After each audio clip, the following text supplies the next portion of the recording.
Hello, all my chickadees! Welcome back to Obscura. Yeah, it's been a little bit since the last part, but I am trudging my way through, guys, I promise. But there has been an update since the last part, and there is now a possibility to go for the two other love interests. That is so exciting. Check this out. Hee hee hee.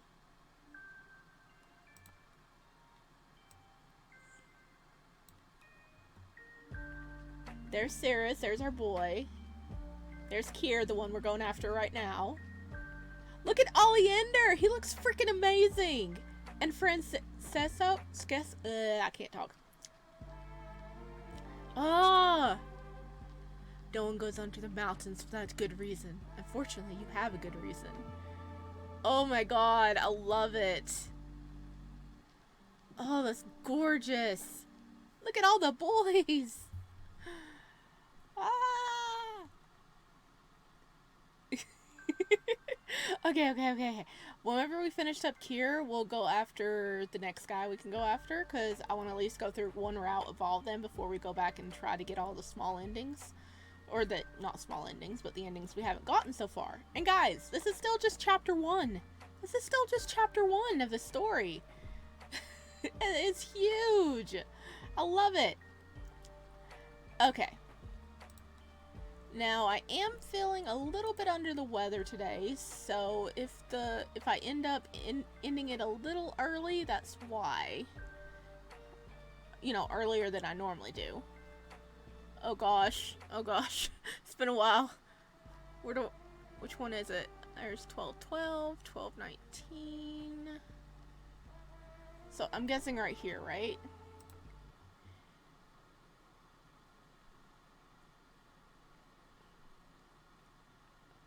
Is this where we left off? Let me see. I don't know. I'm guessing this is where we left off, right? Okay. Okay, do we keep listening or do we interrupt? Let's go back a bit. I am being sensible. This is a huge potential payoff, and we have an in. I forgot what was going on, guys. Let's keep listening. I don't fully understand, but I'm not about to interrupt this discussion without a good reason. Fine, we'll do the extremely dangerous job behind the ruby walls. That's the spirit. So, we cross the walls, easy, and we all know where the auctioneer's house is. Our inn is the new building being done in the club next door. It's an easy climb out from there to the balcony, which doesn't have a lock. You and Halo are going to find and lift the pieces we're after. Kira and me are going to be defense and distraction. And Sparrow will try to live up to Gup's example. Not a terrible plan. Wait, what are we doing? Not a good plan either. Halo's voice is so ghostly, I'm not even sure if I heard it. Obviously, it sounds dumb without the important details. Griff draws out a map on the tablecloth with a stick of chalk and carefully walks us through each step. For the most part, I understand. My role is, if nothing else, comedically easy. Stand by, signal if there are other people around. Okay, that's actually not hard. We might be able to do that. Okay, you with us, Sparrow? I don't have much of a choice in that, do I? He's asking if you understand. Almost everything. Almost. I've gleaned that the auctioneer's home is on the level above a pleasure parlor, something you did not explain. But I don't know what the ruby walls are. How do you not know that? I've been under the mountain less than a month, and you're locals. That's how. Fine. The ruby walls are a series of walls that have a vein of raw rubies in them in the main market cavern. There's gates that theoretically anyone can go through. But in practice, is a space for the rich and beautiful? Exactly. And it's heavily guarded beyond the walls, hence the danger. Yep. Now I understand. And in the future, you'll speak up immediately if there's something you don't know. You're always telling me not to talk, and now this? I'm serious. I am not risking my own neck to save you if you're in a stupid situation. You get in trouble, you're on your own. So, I'm an acceptable loss. Exactly. Let's get ready to go. Oh my gosh. We don't know everything yet, dude. It's like, okay, you get in a stupid situation, you're on your own. Adios. Bye. I miss our priest. The four of them stand up. I follow their lead. My cloak is barely fine enough to be worn beyond the ruby walls, but the other four take the chance to fancy themselves up. God. Back in these awful things. Kier holds up a heavy, rich embroidered cloak. Imagining him in it is comical. Laughing at me, Sparrow? Yes. Ha! And you, Lave? She shrugs. He's right. You look stupid in that. It doesn't match. It really doesn't. I keep telling you, buddy. You're made of iron, not silver. Griff's already in his disguise. Like you're the one to talk. You look like a child going through Daddy's closet. Griff's short stature and casual posture, leaning into Kier, is completely at odds with his jeweled cape, jeweled hood and satin cape. Dude, where'd you get that at? Knowing what he's like, honestly, makes it even funnier. You look like you robbed Satine without a lantern. Let's just leave him be. But I guess we can... We're gonna leave him be. We're gonna be nice. I bite my tongue. Griff's taking everything about it as well as can be expected, but I doubt he'd enjoy my taking a jab at them. Things settle down again. I don't know why I put up with you two. Kier pats his shoulder firmly. Neither do I. There's some more scattered laughs, but the atmosphere of the room slowly turns more serious. Halo and Lav are checking each other's disguises, ensuring their weapons are not visible to passerby. Kier is checking over his own knife carefully. It's beautiful, and likely quite old, unlike the rest of his daily wear. Should I be armed? It's not a good idea, obviously. I'm a rank novice and would far more likely to be stabbed with my own knife than use it to properly defend myself. Still, I cannot help but feel a twinge of fear. Yeah, maybe we shouldn't be trusted with a blade. You know, we probably will end up stabbing ourselves and dying because Kier will be like, well, I told you, you do something stupid, I'm leaving you behind. As we're like, just watching him leave in the distance. A knife won't make me feel less frightened. But it's hard to convince myself of that fact. The rest of the preparations happen in anticipatory silence.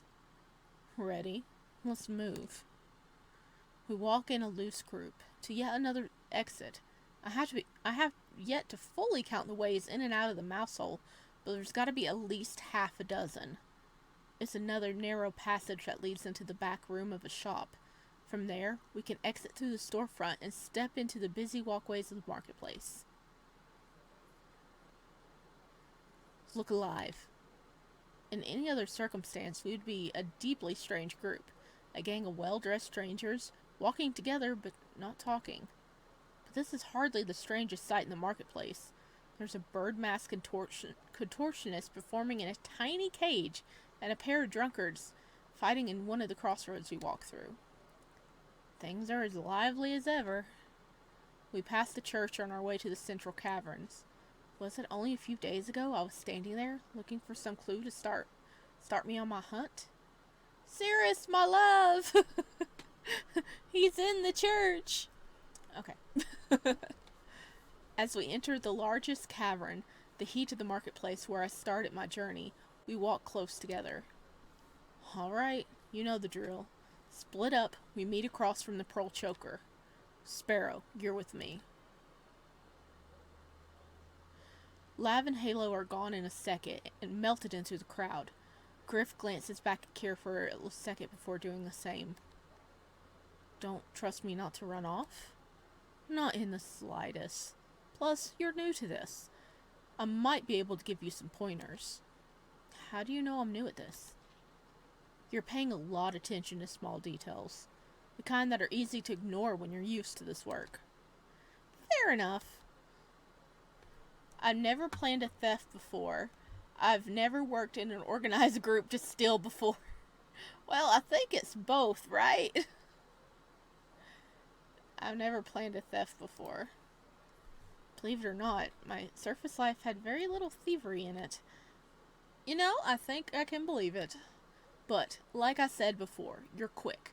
As long as you're not about to get high and mighty about stealing, you'll be fine. Depends on what the auctioneer's like. She's someone who would sell literally anything if it means getting a cut. And what will we do with our fines? Sell it to a different asshole who'd do anything for a cut. I think you'd like him, though. He's got a tongue as quick as yours. Is that all you think I am?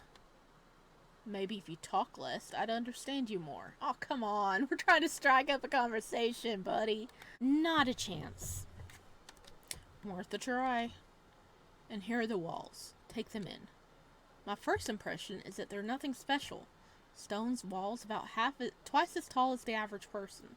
Smooth enough to be nearly impossible to climb barehanded. And then I noticed the flickering lights. The rubies in the stone have been dug around and polished where they sit so they catch the light. They glimmer like candles, but the color is richer and redder than any fire. There are hundreds, possibly thousands of them. It's subtle and beautiful. Okay, my question is, why hasn't anybody tried digging out the rubies and selling them? I mean, it's pretty. It's awesome that they have like this awesome, like, glimmery, ruby-filled wall. But wouldn't the people down here try to, like, chisel them out and take them? To sell them? Is my question. And here's our gate. Brace yourself. Kier seems to set his shoulders and marches forward, leaving me to hurry and catch up to them. Beyond the ruby wall, things are still busy, and it's not as though there's anything to muffle the sounds of the rest of the marketplace. But there is still a noticeable change. The rest of the marketplace has people hawking their wares, shouting at potential buyers, and cajoling them to buy. Here, the people standing in front of the businesses don't shout. They offer samples or displays their wares, pose at and flirt with passerby, but there is no shouting. I suppose if you have a business here, you don't need to shout to get attention. It really is different. There's nothing in this world like the jewel box. It might have been said in admiration, except Kier's word is oozing bitter disdain. Kier and I walk side by side, taking a few turns to avoid a direct path into the pearl choker, who stops to look at the perfume bottles and little ivory statuettes. I pause near a window blazing with light. A lantern shop. Ah! You know the plan? I know the plan. You know where to hide? I know where to hide if you foul up everything. But you won't. Will you? From your lips to the moon. Don't make me run again. Or what? Or I'll be very cross. Be still, my beating heart. Anything but that. Okay, let's wish him well. You'll stay safe, won't you? I have no plans on dying. What about not dreading eternal rest? I'm not afraid of dying. I still don't want to. With my luck, I'll get done. Okay, I can't talk today. With my luck, I'll get done in, and it'll hurt like a bitch. Then you'll stay safe. Kier stops and turns to me. We're stones in the river of people around us who pay us no mind. Kier reaches out and gives me one 2 soft little pats on the top of my head. Oh, he gave us pats. He's like, okay, good boy. I'll stay safe. You haven't seen the half of what I can do. Oh, yay. Thank you for the reassurance. His voice is warm and confident. At the pearl choker, Kier splits away from me to enter the front door. I slip between the pleasure parlor and the neighboring gambling hall. Both businesses are high class with beautiful fronts and charming staff, and I swear I can hear a live band from one of them. But it doesn't matter how pretty the buildings are. All alleyways are the same. There's a vague sense of grime and hostility.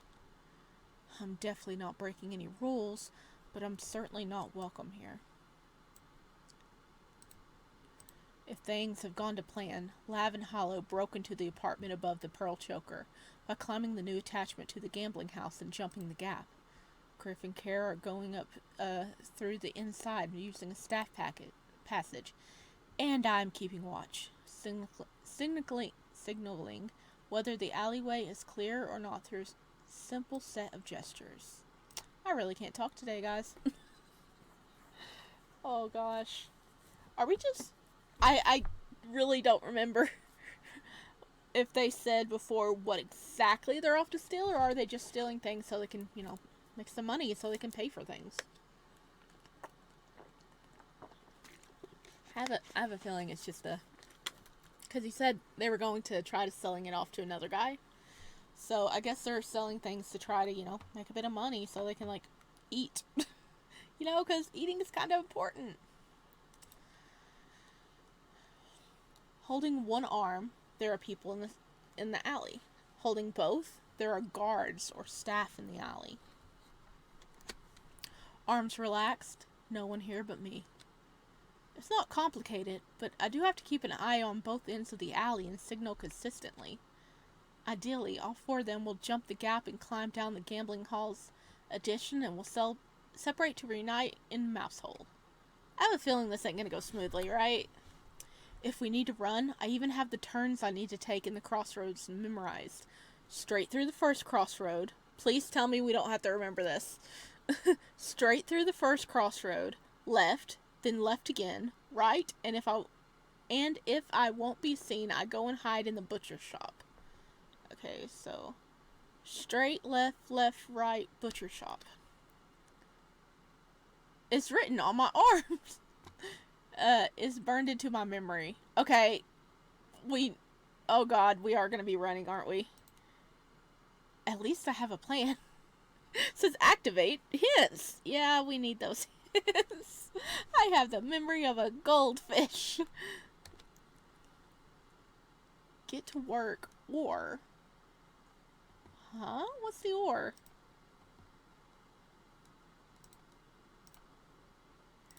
What's the or? It's not escape me that I'm alone. I could just leave. No one can stop me. No, we're staying. We're staying. I do want to try that later and see what happens. I shake my head once, just to clear the thought from my mind. It's a stupid impulse. Where would I go? What would I do? Everything I own is in the mouse hole. Good thing I nipped that in the bud. I lean against the gambling hall wall. This one is made of stone, beautifully cut and polished, and scratched with all sorts of graffiti. People never change. Always marking that someone has been here, that Agatha has great tits, that Darwin fucked his mate. Delightful. I'm alone in the alley. I drop my arms and wait. Oh, my stomach churns with discomfort. I feel a cool neutrality. My body buzzes with excitement.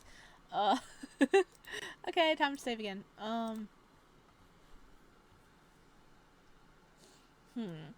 So are we gonna be nervous? Are we gonna be cool? Are we gonna be excited?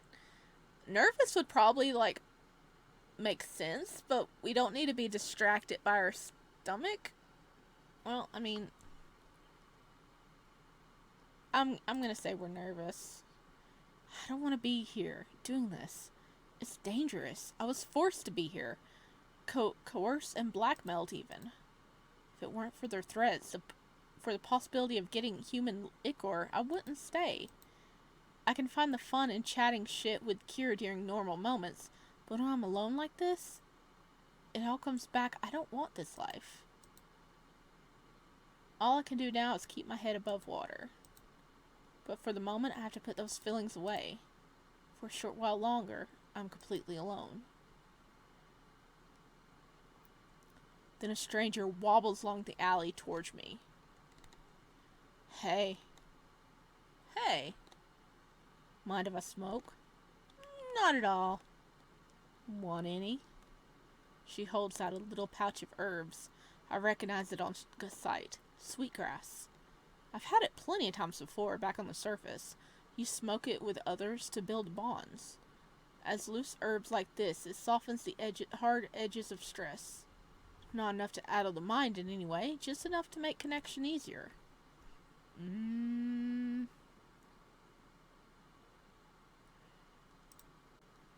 I don't trust this. Hold both arms. Hold one arm. Hold neither. Okay, hold neither is, that was the signal for us being alone. Holding both arms means that there's a guard nearby, and holding one means we're not alone. So, we're gonna hold one arm. I'll let my arm rest against my torso and grip my elbow firmly. Sweetgrass, right? You know it? Every teen learns to grow it where I'm from. Lucky you, I've only found this stuff down here. Oh no. We accept it? That means we're being friendly? If we decline it? Okay, let's decline it. I mean, it looks like sweetgrass, but it could be spiked with something. It's a kind offer, but I have to say no. Fair enough. More for me. She rolls her tab with quick, clever fingers. Even if she's new to the practice, she's clearly gotten good at it. She strikes a match. I can smell the faint sweetness from the smoke. I keep turning my gaze to either end of the alley, still focused on my mission. What are you here for? We are not going to be, telling her why we're here? That's a bad decision. Well, wait, do they mean why we're down here or why we're in the alleyway? Because we're down here to try to find stuff to save our life, but it's expensive stuff. And then, we're also in the alley because we're, like, helping keep an eye on the coast if, something's going on. So let's avoid. Just personal business. And you? Heard there was a fortune won in the gambling halls here every hour. Thought I'd try my luck. And how's your luck fared? I'm about to get a big win. I can feel it. Not well then. May the lunar god smile on you. Oh, you're a loony? No, there's a few people milling near the alleyway entrance. I can't tell what sort of people they are. I'm just gonna say most people here are. Well, most people here are. A lunar blessing felt appropriate. So strange, though. The solar god makes everything perfect. The lunar god ruins everything. And then the people here worship the moon. I was never one for theology myself. Whatever. Hello?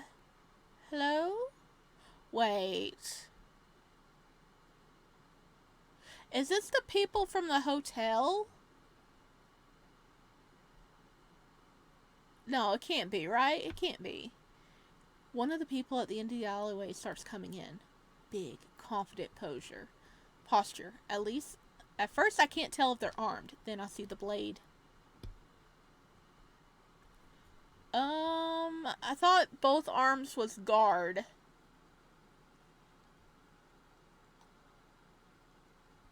Wasn't both arms guard?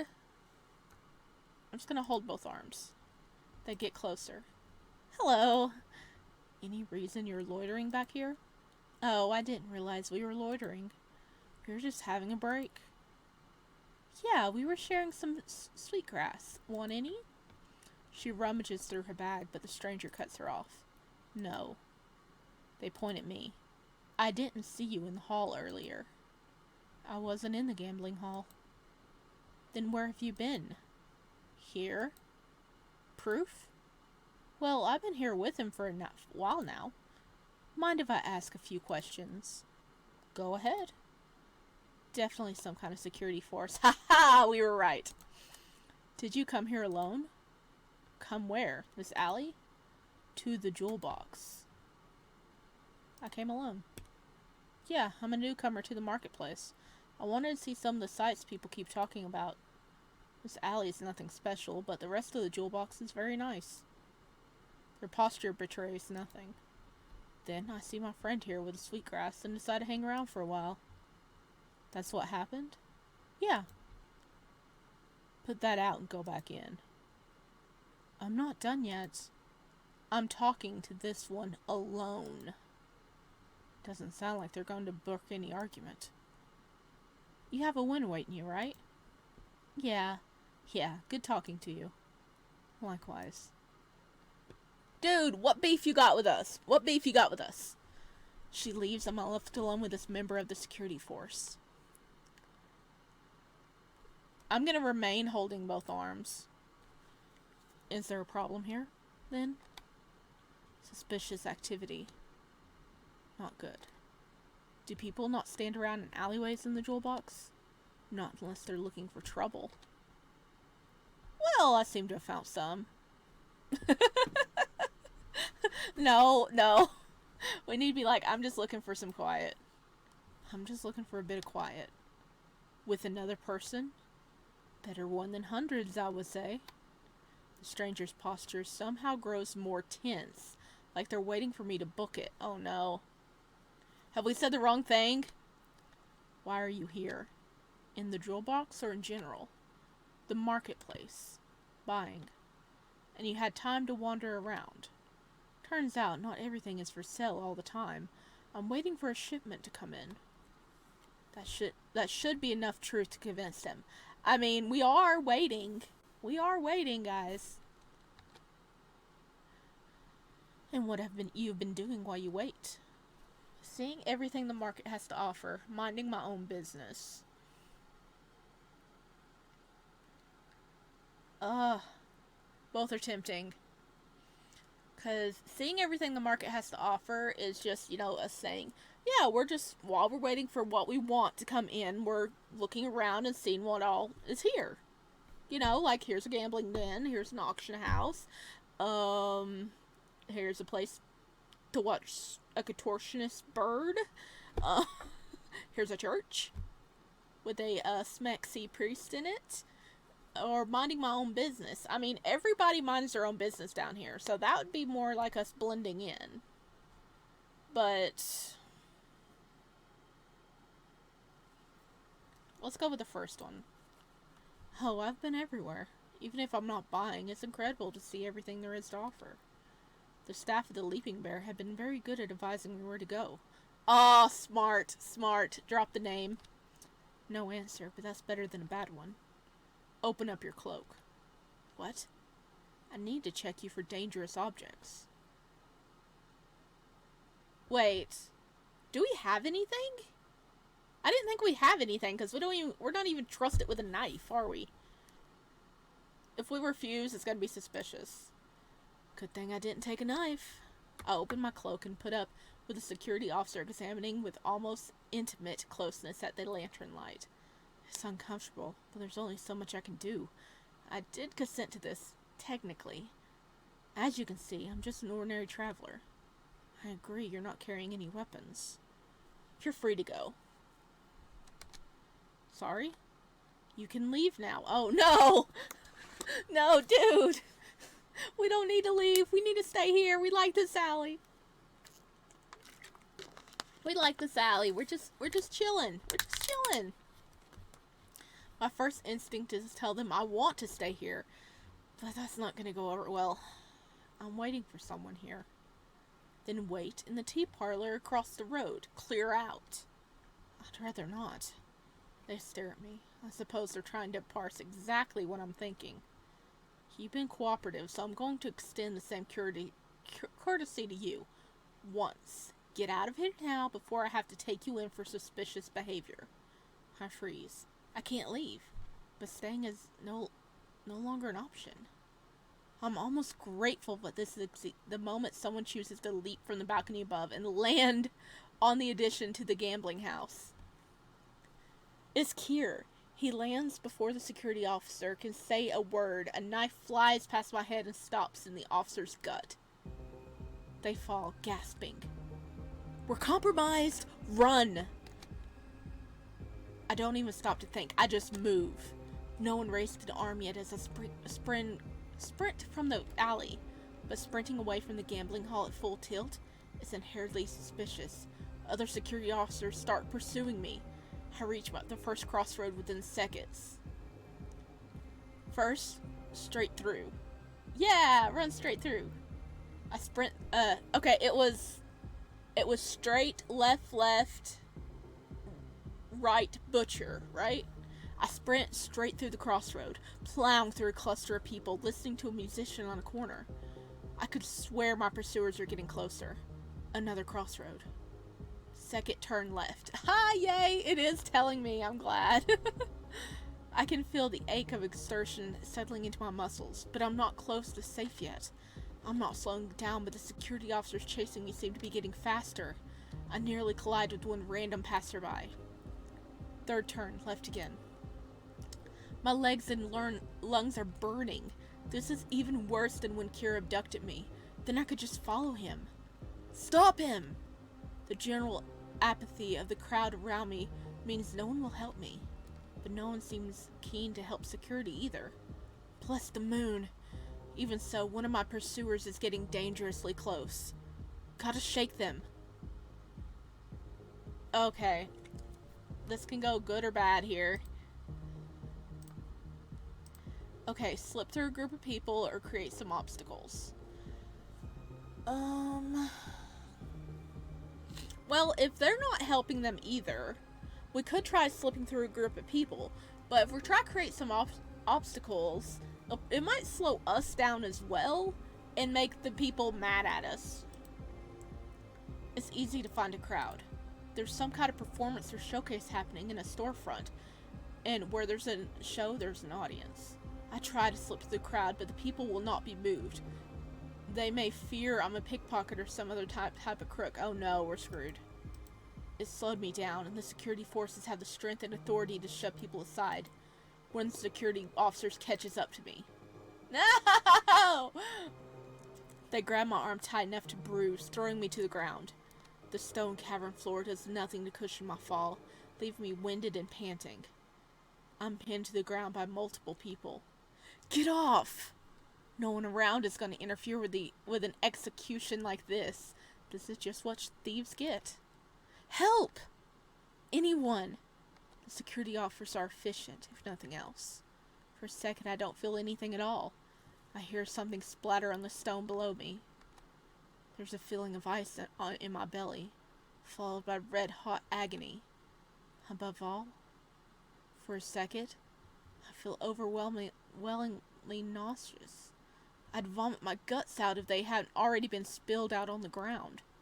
My hearing goes distant and fuzzy. I can recognize the sounds of screaming. Everything gets distant and hazy. I'm in pain, and it blurs my vision and muffles my hearing and deadens all other sensation. People leave a wide berth as they walk around me, going on with their lives as mine ends. Bad end, you were caught in the chase. We died! Is that I think that's the first time we've actually died.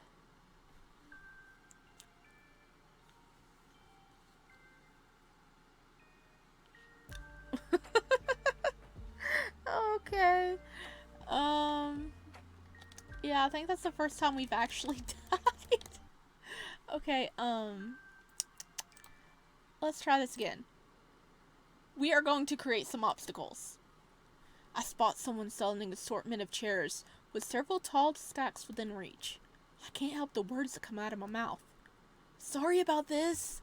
I grab a stack and pull it down as I pass. Then another. There's the fearsome racket of wood on the stone. Wait, what? There's the fearsome racket. Oh, racket like the noise of wood on stone. The surprised shouts of people passing by. And a quick glance back shows none of the security guards are as close to me anymore. Almost there. Fourth, take a right. I know what I'm looking for, and thankfully the security is just far enough back they won't see me. Butcher shop! I practically tear the door open. I need sanctuary. The front room is thankfully empty, and the butcher is quick to jump to action, leading me to the back. The room is chilled with blocks of ice, and there's a faint smell of blood. At least there's a roof to keep the cold in. I have to fight to keep from panting, the cold air harsh against my throat. I feel lightheaded from the sudden stopping. All my blood is in my legs, or that's how it feels. You're hiding here. The shopkeeper opens a wooden chest, empty, and pulls out the bottom panel. There's a deep hole under the false bottom, a natural gape in the mountain stone. You'll be cramped, but I'm in no position to complain. Thanks. I climb in and the butcher puts the false bottom back in the box over me. I hear him pile a few things into the chest and close the lid. Someone is pounding on the stone counter in the front room. The butcher must go back to the front room because I can hear voices, but not the words being said. I close my eyes and strain my ears. I can hear my pulse, but also people coming into the back. Footsteps. Words are still difficult to make out. I cover my mouth under my mask and try to breathe silently. Please. Please. There's a loud bang and I inhale so sharply I almost choke. Someone's kicked the chest I'm hiding under. Not enough to disturb the false bottom, thankfully, but still. The lid is opened. I don't move. I don't breathe. I keep my eyes closed tight and my mouth covered. Please. The lid is closed. The footsteps get farther away. In the darkness, I pull away my mask just enough to run my hands down my face. It's back on when the butcher comes back to get me.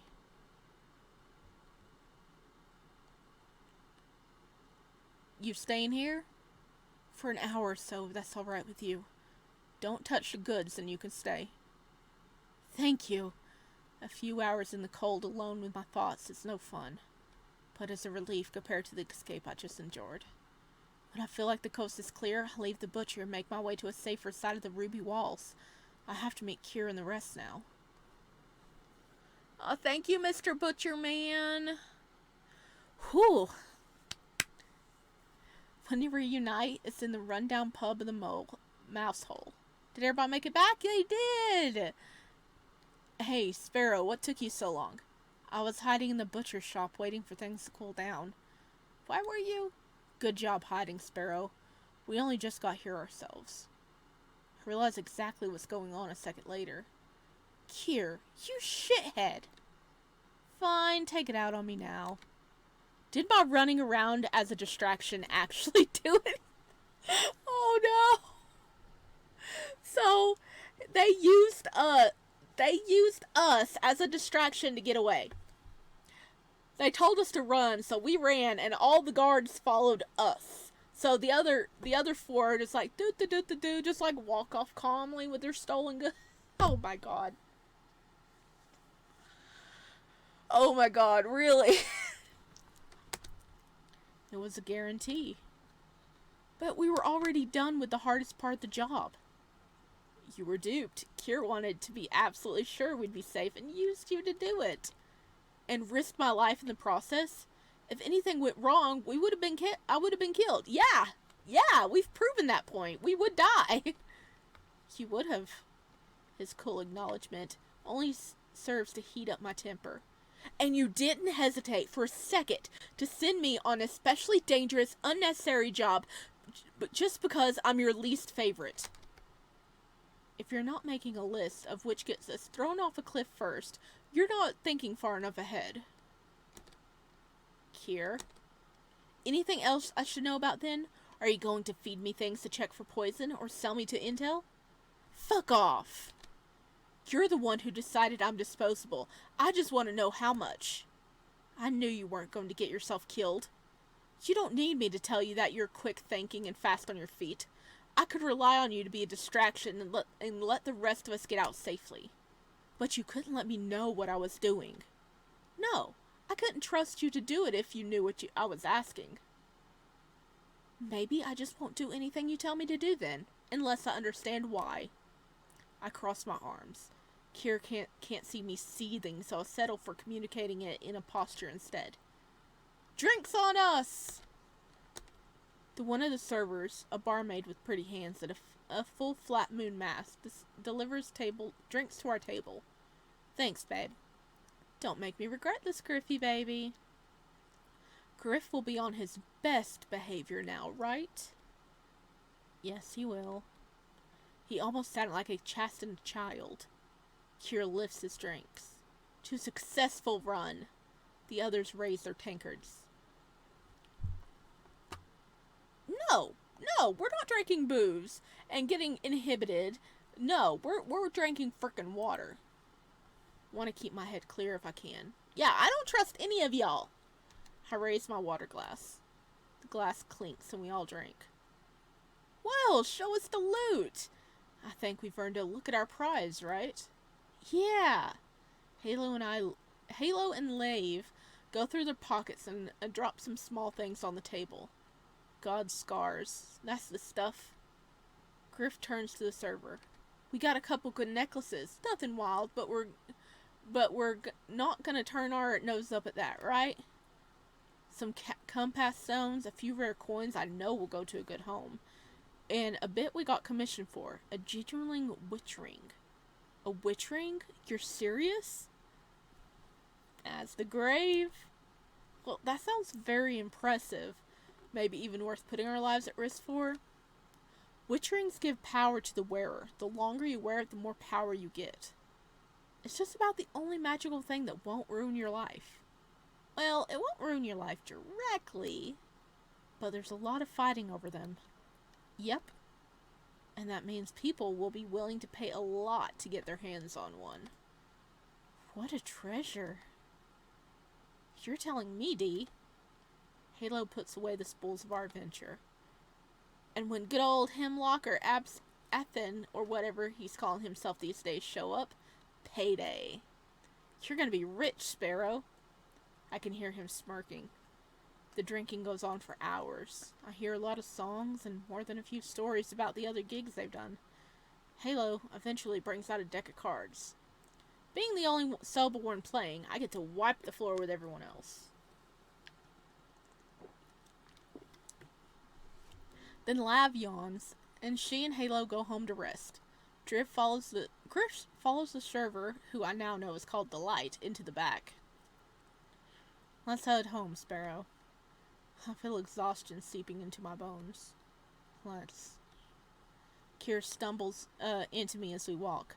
I can't find it in me to be bothered when he bumps into me for the third time. I'm tired. Not just from the job either. The marketplace is an exhausting place to be. The words fall out of me before I can stop them. You're a real bag of dicks, you know that? Tell me something I don't know. Just a terrible piece of work. An absolute wreck of a person. I wouldn't trust you as far as I could throw you. I wouldn't trust me, and I could throw myself pretty far. He rethinks his choice to show me how far he could throw himself just in time. Anyway, why am I a bag of dicks this time? I don't want to be going out on jobs and risking my life. You think I don't feel bad about this whole thing? If I could snap my fingers and tomorrow no one would get murdered if the beautiful people found Mousehole, I'd do that instead of making you work for us. But I don't have a magic snappy fingers. Not even sure Mousehole is the first thing I'd save with magic snappy fingers. No. There's people getting sold in every auction, and that's just the legit stuff. The marketplace is hell, Sparrow, and a lot of people never know it. Then why are you stealing people? Griff said that you steal people sometimes. You time it right, you can steal a person who's being bought and let them free. Their family gets the money, and they don't get tortured to death. So you're not selling people? Kier stops and stares at me. You honestly think we've got it in us to buy and sell people like they're shit? When we're just the shit of the streets already. Bag of dicks. Human trash pile. Hideous, awful, but compellingly handsome. That's all fine. I can live with that. But sacrificing a life for my own happiness? Fucking never. Good. Yeah, good. And what about you? Yeah, I'm making him sound drunk. Because he is drunk at the moment, guys. I'm not keen on being a bag of dicks, but it's better than being a monster. No, not that. The magic snappy fingers. What would you save? The downtrodden mousehole myself? I mean,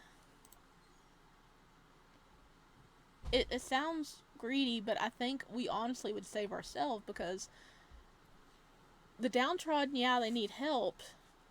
Mousehole, we do have some friends here. But after today, I think our character is more like, I don't know. Our whole goal of coming down here was to save ourselves from poison.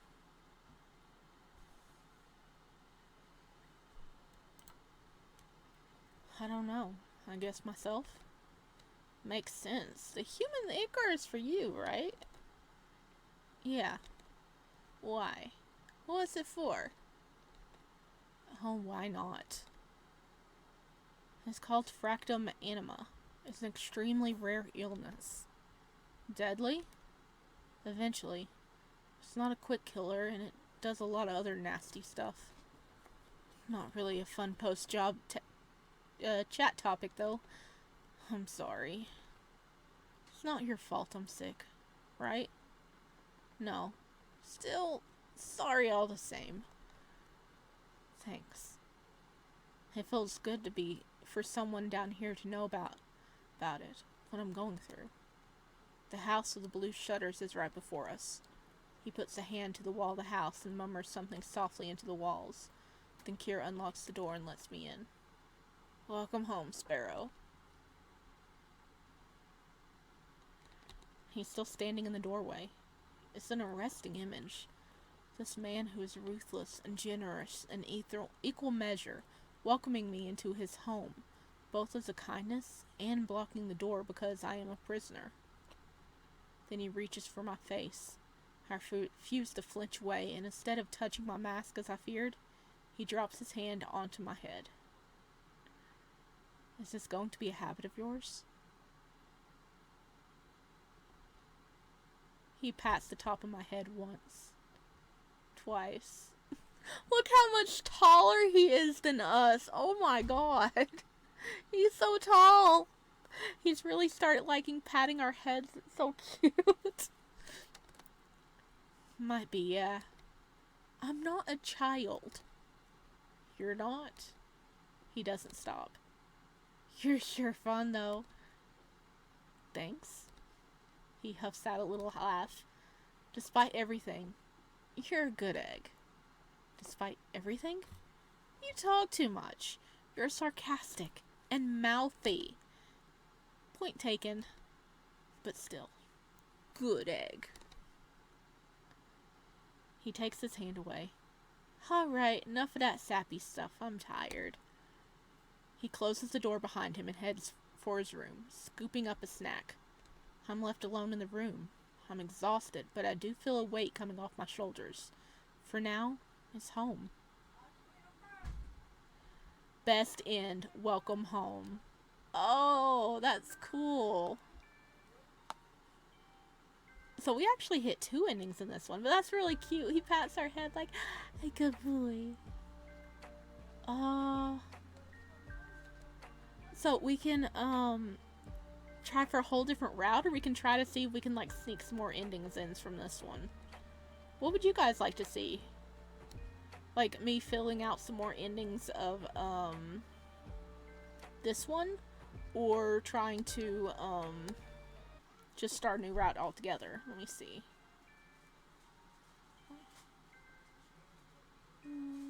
Extras? Ah, here we go. There's, oh my gosh, there's 20 possible endings right now.